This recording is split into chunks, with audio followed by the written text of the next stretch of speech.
Nós vamos fazer um outro exemplo do BoboSort para continuar a aula.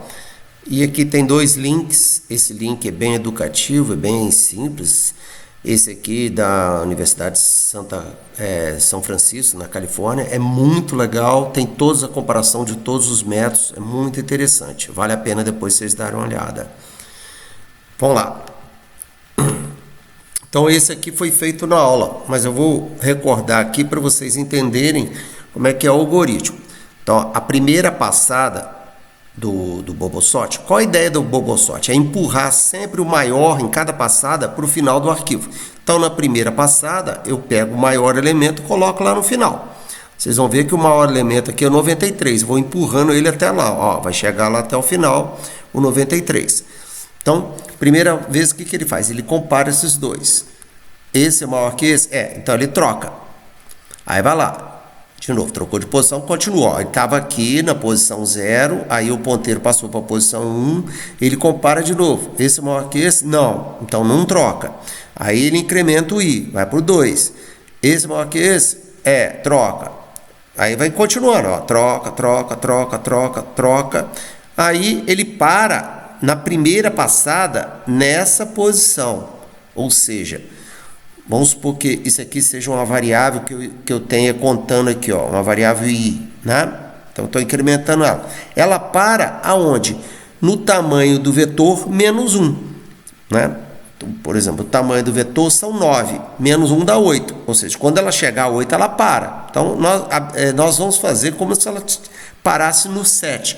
Na verdade, ela faz o 8 e vê que não serve, né? Então, na verdade, o nosso loop vai ser, a primeira passada vai ser de 0 até o tamanho do vetor menos 1. Você está tirando essa célula. Então, na primeira passada, o i varia de 0 até n-1.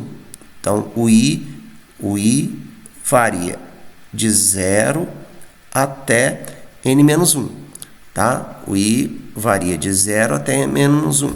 Então, vai para a segunda passada.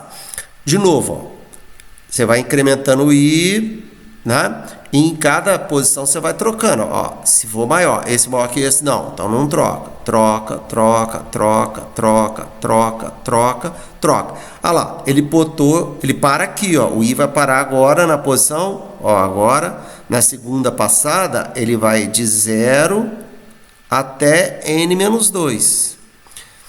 Tá? Então, na segunda passada é n-2. Ó, na primeira é n-1.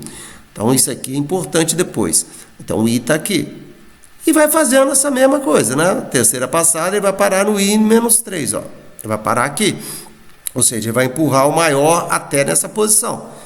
Como ele está empurrando o maior em cada passada para o final, então, repare. Ó, na primeira passada, ele vai até a posição n-1, porque ele vai empurrar o último para cá. Na segunda, ó, n tirando 2. Né? Na terceira, n tirando 3. E assim por diante. Né? Quarta passada, quinta passada, sexta passada. Quantas passadas ele vai dar no máximo? Vamos raciocinar.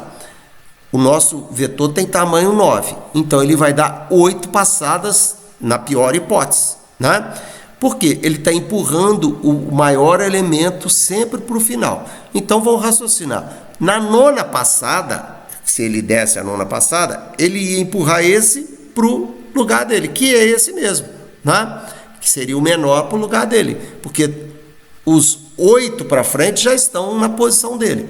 Então, na realidade, o número de passadas, ele varia de 0 até n-1. A sétima passada, aqui ele vai dar 8 passadas. Na oitava ele não troca nada, ó, né? Mas ele tenta trocar. Então, o algoritmo, ó, é feita n-1 passadas no vetor. Em cada passada, compare-se o elemento da posição i com a posição i mais 1. Caso seja maior, é feita a troca dos elementos entre essas posições. A varredura termina... em cada passada, termina na posição, isso aqui é importante, ó, n menos o número da passada. Isto é, na primeira passada ele termina em n-1, na segunda em n-2, e assim sucessivamente. Aí vocês vão entender melhor o código. Ó. Esse aqui é o vetor que você passa de parâmetro, né? Esse é o nome da função, isso aqui é o define, você está definindo a função. Aqui eu chamei a variável n, é o tamanho do vetor, len a lista. Então ele pega o tamanho. Lembra, aquele vetor tinha tamanho 9, então n seria 9. Então olha o que você está fazendo. Você está fazendo um for, é uma varredura, pass número é o número da passada. Esse aqui é a sintaxe, você lê assim, para o pass número variando, no range, no intervalo de 1 até n, tá? Aqui, na realidade, o número de passada ele começa na primeira, segunda, terceira e vai até na n-1. Como aqui eu coloco n, é porque é o teto. Ele, quando chegar aqui, ele para. Então, na realidade, é como se estivesse até n-1. Aí eu faço o for, o i, incrementando de 0 até n menos pass, número, lembra? Ó, na primeira passada é n-1, na segunda é n-2.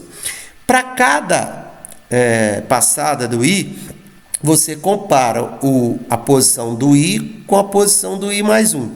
Se a chave aqui for maior do que essa, você troca, lembra? O swap é troca, ele troca a posição i com a posição mais 1. Então ele vai fazendo isso, né?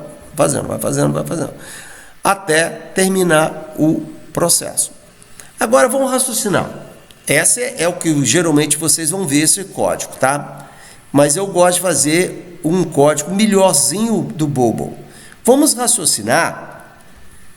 Imaginamos agora que estivesse numa quarta passada, né, fictícia, em que o vetor já está ordenado. Repare, eu estou na quarta passada ainda, mas ele já está ordenado. Então, o que a gente cria? A gente cria um flagzinho, um lógico, que a gente inicializa ele com false, e caso tenha uma troca, né, ó, caso você tenha uma troca, ó, você faça uma troca, você faz esse flagzinho igual a true. Aí, se esse flag é true, quer dizer, se teve troca, você continua, se não, você sai. Então, essa é a ideia, né? Então, nesse caso aqui, eu não precisaria continuar. Então, o que se faz é essa ideia de criar um flagzinho. Se houve ou não troca. Olha como é que eu faço. Em cada passada, eu inicializo ele com falso. Tá? Se eu troquei, eu coloco ele true. Aí eu pergunto após terminar a passada, se não trocou, ou seja, se não teve troca, break. Aí ele sai. Então, ele otimiza. Tá ok? Esse é o código otimizado.